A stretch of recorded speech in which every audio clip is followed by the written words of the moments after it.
कभी सोचा है अगर आप अपने मुल्क से 1000 किलोमीटर दूर किसी अजनबी मुल्क में हो और हजारों आर्मड रेबल्स आपको चारों तरफ से घेर लें, ना मदद आए ना निकलने का रास्ता हो और फिर भी आपको 75 दिन तक सरवाइव करना पड़े। यह कोई मूवी नहीं है, ये एक रियल मिलिट्री स्टोरी है और इस कहानी का नाम है ऑपरेशन खुखरी। इंडियन आर्मी का एक ऐसा मिशन जहां सोल्जर्स ने सिर्फ लड़ाई नहीं लड़ी बल्कि दुनिया को दिखा दिया कि हिम्मत और जज्बा क्या होता है। ये कहानी शुरू होती है वेस्ट अफ्रीका के एक छोटे से मुल्क से, नाम है सिर्रा लियोनी। जमीन पर जंगल ही जंगल और जमीन के नीचे दुनिया के सबसे कीमती हीरे। लेकिन अक्सर होता क्या है, जहाँ ज्यादा दौलत होती है वहाँ कॉन्फ्लिक्ट भी पैदा हो जाता है। 1990s में सिर्रा लियोनी एक सिविल वॉर का शिकार हो गया। एक रेबल ग्रुप उभर कर सामने आया, नाम था रेवोल्यूशनरी यूनाइटेड फ्रंट। इस ग्रुप का लीडर था फोडे सनखो। इनका टारगेट सिंपल था, गवर्नमेंट को गिराना और डायमंड माइनस पर कब्जा करना। लेकिन इनका तरीका इतना ब्रूटल था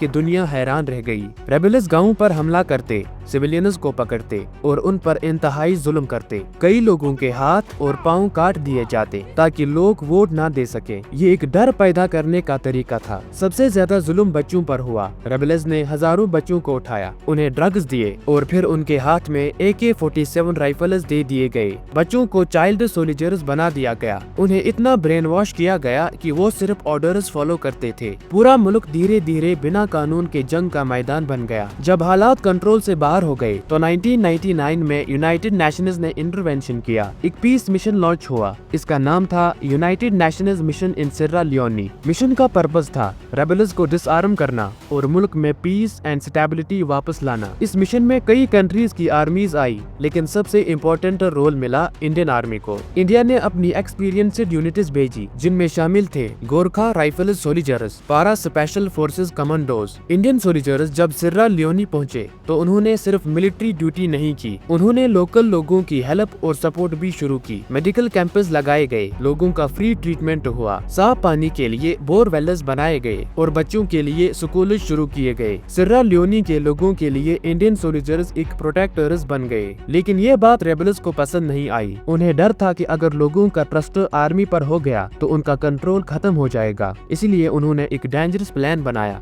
मई 2000 सिर्रा लियोनी के एक रिमोट एरिया कैलाहुन में इंडियन आर्मी के सोल्जर्स तैनात थे। रेबल्स ने मैसेज भेजा, वो अपने वेपन्स सरेंडर करना चाहते हैं, लेकिन एक कंडीशन थी, इंडियन ऑफिसर उनसे मिलने आए। पीस के लिए ये एक अपॉर्चुनिटी लग रही थी। इसीलिए मेजर राजपाल पोनिया 2 सोल्जर्स के साथ रेबल कैंप की तरफ चले गए। लेकिन ये सब एक धोखा था। जैसे ही मेजर पोनिया कैंप में पहुंचे, रेबल्स ने उन्हें तुरंत कैप्चर कर लिया। उन्हें हॉस्टेज बना लिया गया। इसी वक्त दूसरी तरफ हजारों रेबल्स ने इंडियन बेस को घेर लिया। बेस के अंदर 223 इंडियन सोल्जर्स फंसे हुए थे। रेबल्स के पास हेवी वेपन्स थे, मशीन गन्स, रॉकेट लॉन्चर्स और anti aircraft guns. Indian soldiers के पास भी वेपन्स थे, लेकिन उन्हें फायर करने की परमिशन नहीं मिली थी क्योंकि ये एक पीस मिशन था। रेबल्स ने बेस की इलेक्ट्रिसिटी कट कर दी, वाटर सप्लाई बंद कर दी, फूड रूट्स ब्लॉक कर दिए। ये एक फौजी घेराबंदी बन चुका था। ये सिलसिला एक दिन तक नहीं, एक हफ्ते तक नहीं, बल्कि 75 दिन तक चला। खाना कम हो रहा था, पानी खत्म हो रहा था, लेकिन इंडियन सोल्जर्स ने एक बात क्लियर कर दी,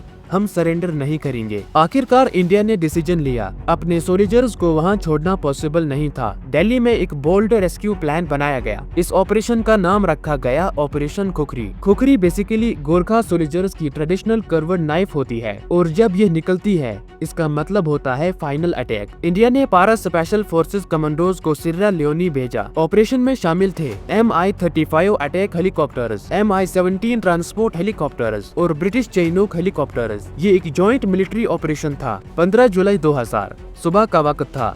तेज बारिश हो रही थी। रेबल्स को लग रहा था आज कोई अटैक नहीं करेगा, लेकिन तभी आसमान में हेलीकॉप्टर्स की आवाज गूंजी और फिर अटैक शुरू हो गया। MI-35 हेलीकॉप्टर्स ने रेबल पोजीशंस पर रॉकेट्स फायर किए। इसी वक्त पारा स्पेशल फोर्सेस कमांडोज रूपर्स के जरिए नीचे उतर गए। रेबल्स को संभालने का मौका ही नहीं मिला। कुछ ही देर में एरिया को सिक्योर कर लिया गया। इंडियन सोल्जर्स ने बेस से निकलकर कॉन्वॉय बनाया। अब उन्हें सेफ एरिया तक पहुंचाना था, लेकिन रास्ता भी डेंजरस था। एक जगह थी पेंडिम्बू, ये रेबल्स का स्ट्रॉन्ग होल्ड था। यहाँ रेबल्स ने अम्बुश लगा कर रखा था। जैसे ही इंडियन कॉन्वॉय वहाँ पहुँचा तो हेवी फायरिंग शुरू हो गई। गई। रोड बारिश की वजह से कीचड़ से भरा हुआ था, गाड़ियां फंस रही थी, सिचुएशन बहुत क्रिटिकल हो चुकी थी। तब इंडियन एयरफोर्स की Mi-35 हेलीकॉप्टर्स ने सिचुएशन कंट्रोल की। उन्होंने रेबल बंकर्स को डिस्ट्रॉय कर दिया। नीचे पारा कमांडोज और गोरखास ने मिलकर रेबल्स को पुश बैक किया। लड़ाई कई घंटे तक चली, लेकिन आखिरकार इंडियन आर्मी ने रास्ता क्लियर कर दिया। शाम तक कॉन्वॉय सेफ तौर पर दारू बेस पहुंच गया। ऑपरेशन सक्सेसफुल हो चुका था। 223 इंडियन सोल्जर्स को सेफली रेस्क्यू कर लिया गया, मगर इस मिशन में एक बहादुर सोल्जर हवलदार कृष्णा कुमार अपने मुल्क के लिए कुर्बान हुए। उनकी कुर्बानी हमेशा याद रखी जाएगी। ऑपरेशन खुखरी सिर्फ एक रेस्क्यू मिशन नहीं था, ये एक पावरफुल मैसेज था। इंडियन आर्मी खामोशी चाहती थी, लेकिन अगर कोई उसे चैलेंज करे तो दुनिया के किसी भी कोने में जाकर जवाब दे सकती है। वीडियो पसंद आई हो तो लाइक, शेयर और सब्सक्राइब जरूर करें।